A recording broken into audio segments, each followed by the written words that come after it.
काम हमारे वाला साहब को पूरा कंप्लीट करवाया और उसके बाद हम वक्फे से हम कर रहे हैं।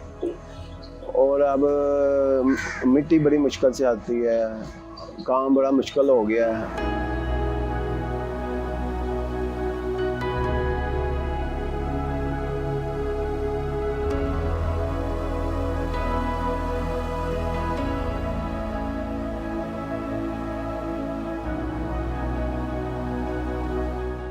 ये मट्टी बेचते थे ना, पहले ज़्यादा मट्टी बिकती थी, वो मट्टी बेचते थे और बाबा जी ना जो दम करते थे और बच्चों को जहरबाद हो जाए, कान पेड़े हो जाते हैं ये कानों के साइडों पे, और जहरबाद हो जाता है डंगरों को, औरतों को, उसका दम करते थे। इसकी वजह से ना वो मिट्टी बेचते थे, वो मशहूर हो गया मिट्टी वाली सरकार। वो कान पेड़े के लिए मिट्टी नहीं हम देते, सिर्फ दम करते हैं, और दम करते हैं या उनको कहते हैं घर से थोड़ा तेल लगा लो ताकि वो अनारे जो है ना नरम हो जाती हैं इधर से।